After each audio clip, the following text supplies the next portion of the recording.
Ito naman, while naghihintay tayo ng ating 1 hour, meron ako ditong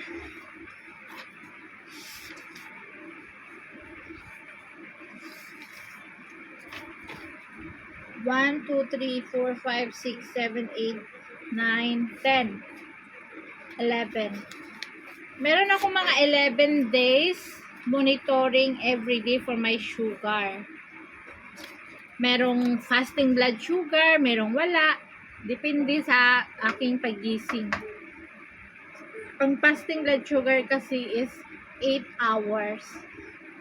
So, sa sugar, day 1, nag-breakfast ako after 1 hour pagising mo.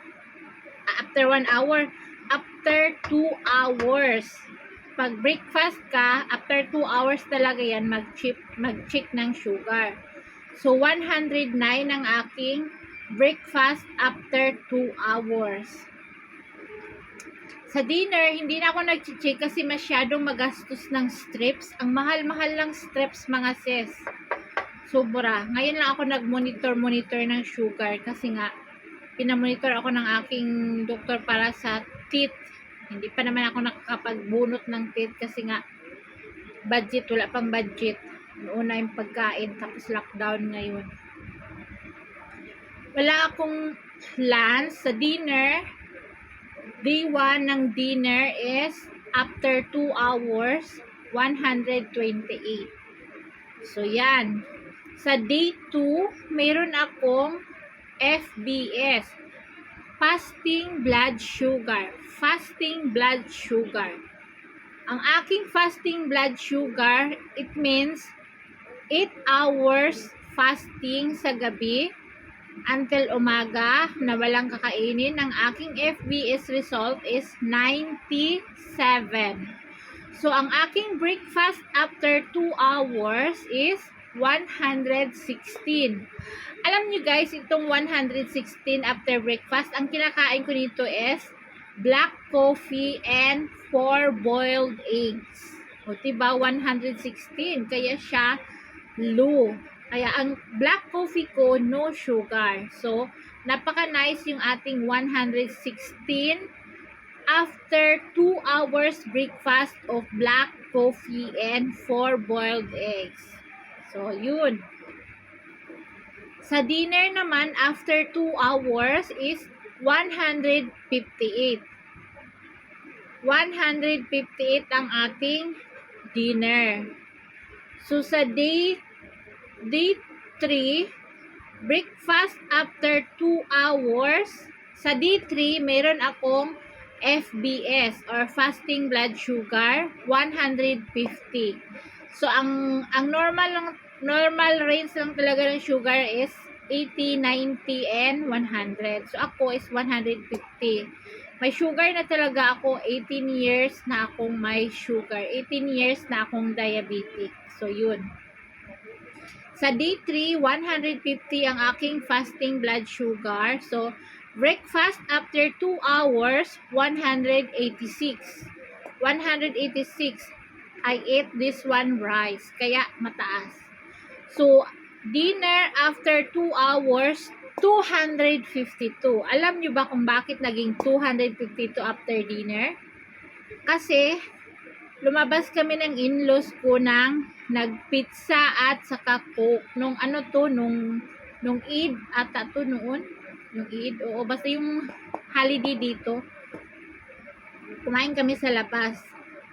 Kumain ako ng pizza, french fries, at saka I drink 1 glass of coke. Kaya nagiging 252 siya sa day 3. So sa day 4, meron akong fasting blood sugar 152. Sa umaga yan ha. Ibig sabihin sa mga hindi pa nakaalam, fasting blood sugar, pagising mo sa umaga, check ka kaagad, hindi ka pa nagmumug, hindi ka pa nag-ano, so mag-check ka agad. So ang aking fasting blood sugar is 152. Nag-breakfast ako after 2 hours is 163. So ang aking after dinner 2 hours, 182. So, pag ganyan, 100 plus is okay. Pag tumungtong ka na ng 200 pataas, high na yun. Sa ating D5, breakfast, ay sa ating D5, nag-fasting blood sugar ako ng 8 hours. Ang result is 125. So, nag-breakfast ako after 2 hour, 169. So, ang dinner ko after 2 hour, 192. So, sa D6, ang breakfast ko after 2 hours is 129. And ang aking dinner after 2 hour is 169. Take note ha, wala na akong lunch kasi nagtitipid ako ng streps. So, sa D6 is breakfast after 2 hours, 158. Wala na akong fasting blood sugar kay diretso nagkain. Dinner after 2 hour, 185. Sa D7, breakfast after 2 hour, 141. Dinner after 2 hour, 169. So, sa D8, meron akong after dinner, wala akong breakfast dito. I think lumabas kami. After dinner, 121. Napaka-nice yung result. Kumain lang ako dito ng 2 mangga na hindi matamis. Kunti lang yung tamis niya, tapos green. After dinner ng day 8, ba yun? O D9, 121. Kumain ako ng mangga after 2 hours. So sa day 10, after dinner, 205. Alam yun bakit naging 205? Kumain ako ng 2 platong biryani. Alam niyo yung biryani rice yun, 'di ba? Chicken biryani. Kaya nagiging 205 after dinner. So kinaumagahan, nag fasting blood sugar ako, FBS 125. So yun ang ating everyday monitoring check blood sugar. Basa nyo ba? So yun lang. Ang sugar talaga is nakadepende yan kung anong isubo mo sa pagkain mo. Ang sugar, maganda lang pag 100 plus, ganyan. Pag mag 200 plus, 300 plus, mataas na yun. Pero kung may diabetic ka, okay na sa akin yung mga 100 plus, okay, wala akong nararamdaman. Pero pag mag 200 plus, 300 plus, parang lantang gulay ka na pag nagte-300. Parang wala ka ng power. Alam niyo mga sis, hindi pa sa start talaga ng aking blood sugar, nagsama pa kami ni Eli, bago pa kami nagsama ni Elias noon, parang buntis ako or parang ganyan. Gestational sugar ba yun? Yung nakukuha mo sa pagbubuntis mo. Yun. Gestational, bang pag-pronounce nun? Gestational sugar. Nung pagbuntis ko, hindi na natanggal.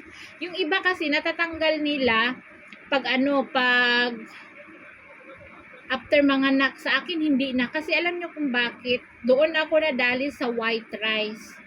Paulamin nyo ako ng 1 tuyo, 2 tuyo, kaya kong umubos ng 1 kalderong kanin. Ang tipid ko sa ulam, pero ang kanin, dami. Mali yun, mali. Tapos, yung so far, sa 18 years ko na na diabetic, ang pinakataas ko na diabetic is 500. Umabot ako ng 500 plus. 530 ata. Nandito na ako sa Pakistan noon kasi nga sa super stress ko, hindi na talaga ako nakakatulog sa problema. Dati na as in na walang-wala kami. Sa hindi pa ako nag-YouTube dati. Na maliliit pa yung mga anak ko. sobrang stress ko noon, andyan na yung hindi ako nakakatulog. Number 1, take note pala, ang stress is number 1, magpapaspike ng sugar. At saka yung wala kang tulog. Yun, ang number 1, magpapaspike ng sugar. Ngayon, I try my very best na talaga matulog kahit ang daming problema. Niinuman ko ng gatas with turmeric powder para lang makatulog, ganyan. Minsan, pag ano talaga, umiinom ko ng sleeping pills, mga ganyan. Yun, ang aking blood sugar. Nung nagiging 500 yung sugar ko, 530 ata yun, nagpa-check na talaga ako kasi parang hindi na ako makatayo, parang matutumba na ako, parang i-check mo nga yung sugar ko kasi parang wala na akong makita, ganyan. Sabi ko kay Ilyas nung time na yun. So, ayun. Ang sugar at saka high blood, alin ang pinakamatindi mga sis? Comment kayo. Ang sugar, meron din yung maintenance, di ba? Ang high blood, meron ding maintenance. Parang ang sugar, nakalimit lang yan sa kung ano yung pinapasok sa bunganga mo. Ganon din man siguro, no? Ang high blood, nakalimit din yan kung ano yung ini-intake mo na pagkain. Pag mag-i-intake ka ng mga mantikain lagi, ma-high blood ka. Oo. Like maalat. Ako kasi, yung blood pressure ko, mababa or nasa normal line lang, 120, ganyan. Minsan 90, minsan 100, pinakamataas ko na yung 120. Alam niyo bakit? Walang bulad dito sa Pakistan. Kung meron lang bulad dito araw-araw, matagal na akong na high blood. Ang number 1 nakakapag high blood pressure is yung maalat. Yung mga ginamos, yung mga uyap, yung mga bulad, yan ang nakakapag high blood sa tao. Yan. Pero dito, minsan lang ako makakain ng bulad kasi in-order pa at saka kamahalan din kasi nga in-order. So, maggagawa ako ng bulad kapag tag-init. Siguro mga other day. Ayun na mga sis, ang ating blood sugar monitor test. Nasa video ko na ito ha, Coke Zero at saka yung normal na Coke. Nasa video ko na rin. Abangan nyo, makita niyo kung alin ang diferensya. Alin kalaki ang diferensya. So, thank you guys for watching. This is my blood sugar monitor test. Salamat and God bless everybody.